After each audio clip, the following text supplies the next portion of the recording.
We got the call just after 7 p.m. A skier was missing, solo, no radio, last seen heading toward the resort boundary before the storm rolled in.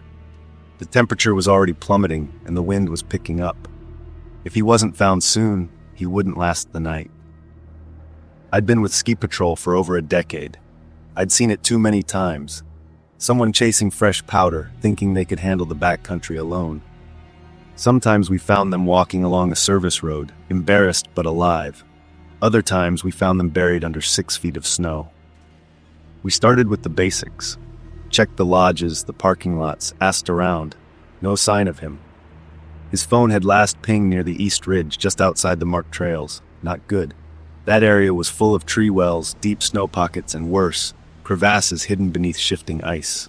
By 8 p.m., we had a team of 6 on snowmobiles, scanning the lower slopes with headlamps and avalanche beacons. No tracks. The wind had erased them. The storm was making visibility worse by the minute, and we knew we were running out of time. Then, just past 9:30, we got something. One of the guys, Mitch, radioed in. Possible tracks. North Ridge, 400 meters past the boundary. We pushed toward his location, headlights cutting through the swirling snow. When I reached him, he was standing at the edge of a drop-off, his expression grim. "Look at this," he said, pointing. Ski tracks led right to the cliff's edge, then stopped. No sign of a turn, no hesitation. Just an abrupt end. I leaned forward, shining my light down into the darkness below. The wind had stripped away the top layer of snow, revealing a narrow crevasse running deep into the mountain. I radioed back to base. "We may have a fall victim. Deploy a rope team." 15 minutes later, we had anchors secured. I clipped in and lowered myself down, my breath fogging in the frigid air. The walls of the crevasse were jagged ice, the space barely wide enough to maneuver. Then my boot scraped something solid, a ski. Then just below it, a shape in the snow. I dropped the last few feet, landing next to him. His body was twisted awkwardly, one leg bent under him, his face half covered in frost. I knelt beside him, pressing 2 fingers against his neck. A pulse. Weak, but there. I keyed my radio. Victim located. Alive but unresponsive. Possible hypothermia and leg injury. Begin extraction. Above, the team moved fast, securing the harness and lowering it down. I worked quickly, strapping him in, keeping his airway clear. His breathing was shallow, barely there. If we had been an hour later, maybe less, he wouldn't have made it. As they hoisted him up, I glanced at the surrounding ice. Something about the way the snow had shifted didn't sit right with me. Then I saw it. Beneath a fresh layer of powder, another set of tracks leading toward the same drop-off. Older, almost completely buried. I looked down the crevasse again, my headlamp sweeping the ice. And there, deeper in the darkness, something else was buried in the snow. A second body, a different jacket, different gear, frozen solid, preserved by the ice. No one had reported another missing skier. Whoever they were, they'd been down there for a long time. I called in the find to base. The second body was too deep to retrieve immediately, so we marked the area. But the situation was urgent.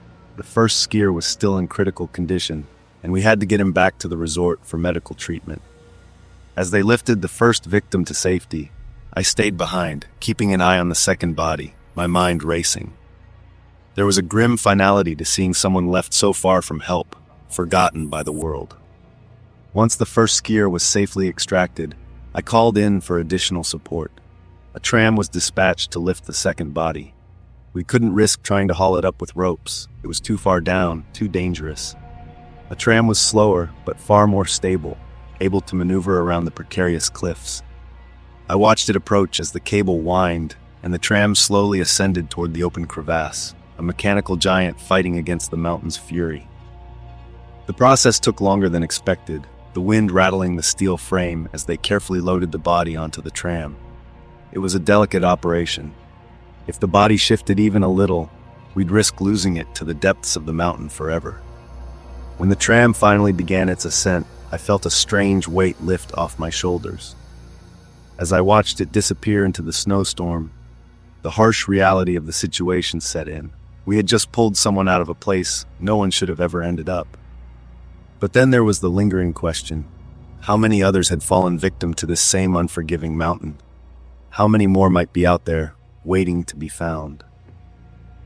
By the time I made it back to the base, it was well after midnight. The first skier was stable, but the second, the one we'd just recovered, didn't make it. The thought of how long he'd been there, buried under layers of ice, gnawed at me. I've faced the worst of the mountain before: avalanches, crashes, emergencies. But that moment, finding that second body, was different.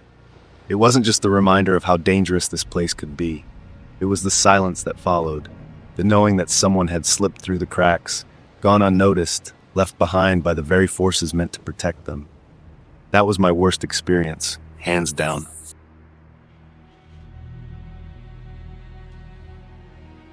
It happened back in 2016, on a stretch of frozen highway in northern Alaska. The kind of road where the ice seems to stretch forever, and the only thing darker than the night is the silence that comes with it. My name's Jack Harlow, and I've been driving the ice roads for over a decade, but that night, I picked up the wrong hitchhiker.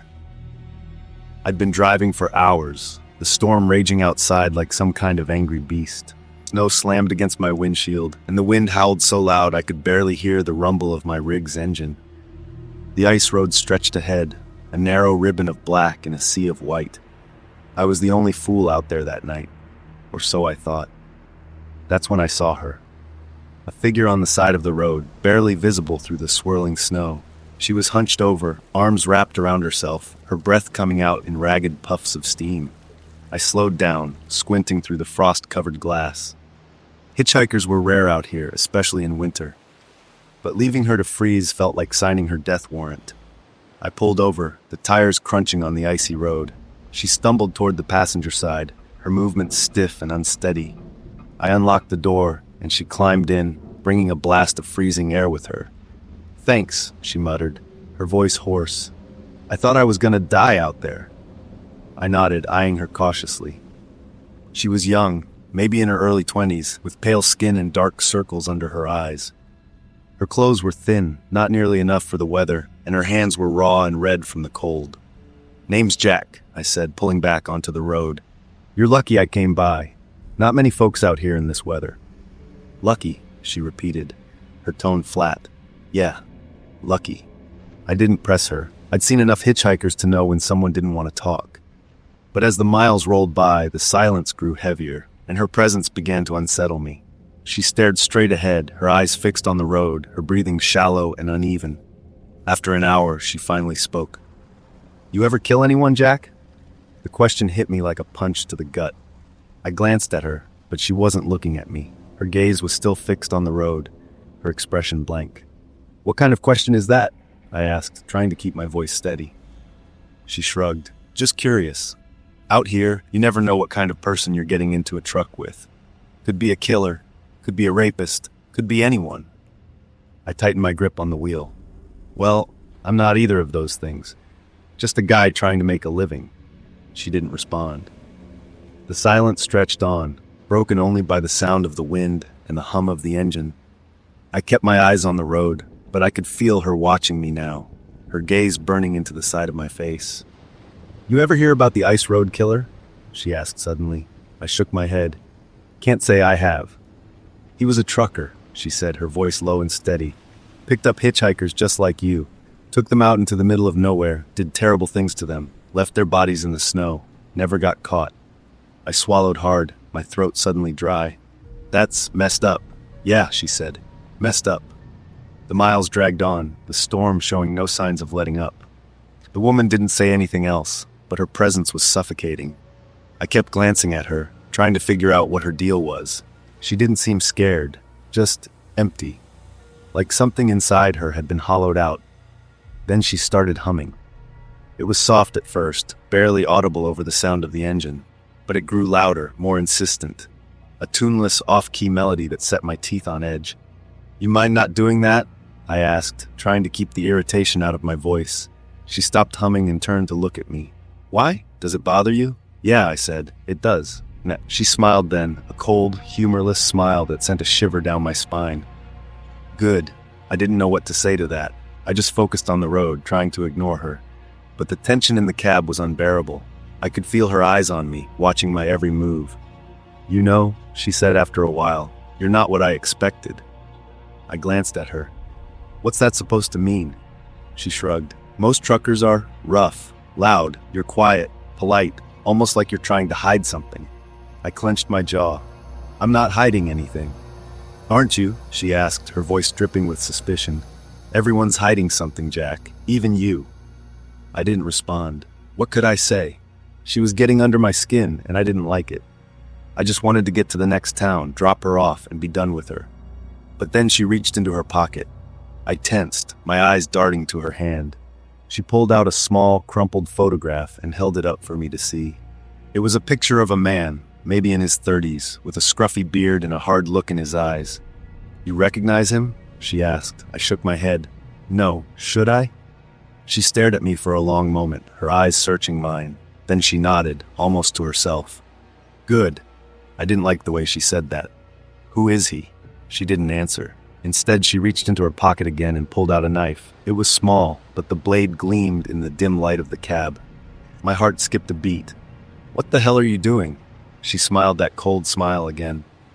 Don't worry, Jack. I'm not going to hurt you. Not unless I have to. I gripped the wheel tighter, my knuckles turning white. Put the knife away. She ignored me, turning the blade over in her hands. You ever wonder what it's like to kill someone? To look into their eyes and watch the life drain out of them?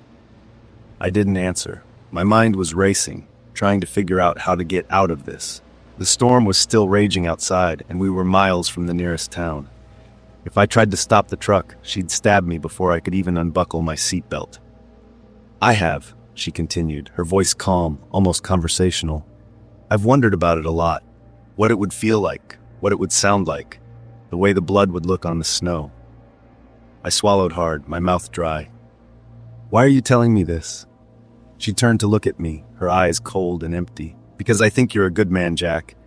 And good men don't deserve to die, but bad men do. I didn't know what to say. My heart was pounding, and my hands were slick with sweat. I kept my eyes on the road, but I could feel her watching me, waiting for me to make a move. You're not a bad man, are you, Jack? She asked, her voice soft, almost gentle. I shook my head. No, I'm not. She nodded, as if she'd expected that answer. Good, then you have nothing to worry about. The gas station appeared like a mirage in the storm, its flickering neon sign barely cutting through the snow. I pulled into the lot, my hands trembling on the wheel. The woman hadn't said a word since her last question, but the knife was still in her hand, resting casually on her lap. I stopped the truck and turned to her. This is it. Gas station's open. You can get help here. She didn't move right away. She just stared at me, her eyes searching mine like she was trying to find something. Then she smiled, a small, almost sad smile, and slipped the knife back into her pocket. Thanks for the ride, Jack, she said, her voice soft. You're a good man. Don't let this place change that. She opened the door and stepped out into the snow, the wind whipping her hair around her face. I watched her walk toward the gas station, her figure growing smaller and smaller until she disappeared inside. I sat there for a long time, my hands still gripping the wheel, my heart still racing. The storm howled outside, but the cab felt eerily quiet without her.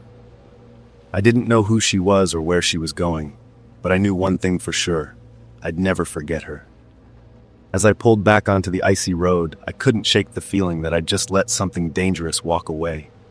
And out here, in the middle of nowhere, dangerous things had a way of coming back. Before we dive into the next story, if you're new here, don't forget to subscribe to our channel. Your support means the world to us. Thanks for watching. My name's Jack Mercer, and I'm here to tell you how I almost didn't make it out alive after my skiing accident 7 years ago. It was supposed to be a quick solo trip. Just me, the mountains, and a few hours of solitude. Something went terribly wrong that day, and I don't know if it was luck, desperation, or something else that got me through. I've been skiing all my life. The backcountry wasn't new to me. In fact, I've spent years on the edges of resorts, away from the crowds, carving fresh powder where most wouldn't dare go. I was used to being on my own out there. So when I decided to explore an area on the outskirts of a small resort in Eastern Europe, I figured it would be another peaceful afternoon in the snow. I started early that morning, far from the main trails. The snow was perfect, and the trees around me were coated with a thick layer of white, glistening under the faint sun. It felt like the mountains were welcoming me. It was quiet, too quiet, and I should have known better. After skiing for a while, I noticed something strange beneath the snow, the glint of metal. At first, I thought it was just some discarded equipment, maybe a broken pole or ski. But when I prodded it with my ski pole, it didn't shift. I cleared the snow around it and froze. It was a trap, a rusted steel jaw hidden just below the surface, like a wolf trap you might see in old hunting documentaries. I knew instantly that this wasn't supposed to be here. These types of traps hadn't been used for decades, especially not in places like this. My heart started to race. I looked around, half expecting someone to jump out and tell me I had wandered into a restricted area, but no one came. There were no signs, no warnings, just the deep, unsettling silence of the forest. I tried to shake off the feeling and kept skiing, my mind spinning. But then, a few hundred meters further, I saw another trap, and another. It was like they were set in a line across the mountain, leading me deeper into the wilderness. I should have turned back then, but curiosity, and maybe a little bit of that reckless confidence I sometimes have, kept me going. That was my first mistake. I had wandered off the beaten path, and every step I took brought me closer to something far worse than I could have imagined. The trap I stepped into wasn't like the others. This one was hidden beneath a layer of snow so deep that I didn't even notice it until my leg was already caught. I felt the sharp, brutal pull, and then the excruciating pain as the metal teeth dug into my calf. I dropped instantly, my body jerking forward with the force of the trap, my ski poles flying from my hands.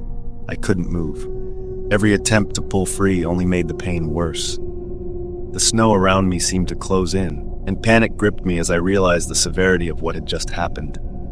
I was alone. No one knew where I was, and there was no way to call for help. I tried to keep calm, tried to think. The trap was old, rusted, but strong. There was no way I could free myself, not with my leg caught so tightly. Blood was already seeping out and mixing with the snow, and the cold was gnawing at me, turning my fingers into ice. I tried to reach down and loosen the trap, but my hands were stiff, my vision starting to blur with each attempt. I don't know how much time passed. Could have been an hour, maybe more, but all I could think was that I wasn't going to make it out. No one was going to find me. Then something changed. I don't know what triggered it, but I snapped into survival mode. I started working my way out of the snow, slowly but surely, using every ounce of strength I had left. The pain in my leg was unbearable, but it didn't matter. I focused on the movement of my hands, on getting my fingers to pry open the metal trap, and then it happened. I pulled with everything I had left, and the trap finally gave way. I was free, but my leg was a mess, blood, bruised, swollen. I could barely stand, but I had to move. I had to find a way out. I dragged myself across the snow, step by agonizing step. The night was falling fast, and the cold was relentless. I don't know how far I went, but I kept pushing, desperate for some sign of a trail, a road, a way back to civilization. Then, like some cruel joke, I heard it, the hum of a snowmobile in the distance. It took everything I had left to get their attention. I screamed, waved, and collapsed in the snow, my body finally giving out. The next thing I remember was waking up in a hospital, surrounded by doctors. My leg had been badly damaged, and I spent weeks recovering from the injuries. But I made it out. I don't know if I'll ever fully understand what happened out there. The traps, the isolation, the fear, it all felt like something out of a nightmare. But I'm here, and that's all that matters now. 7 years later, I still can't look at a mountain the same way. It's a constant reminder of how close I came to being just another name on a missing persons list.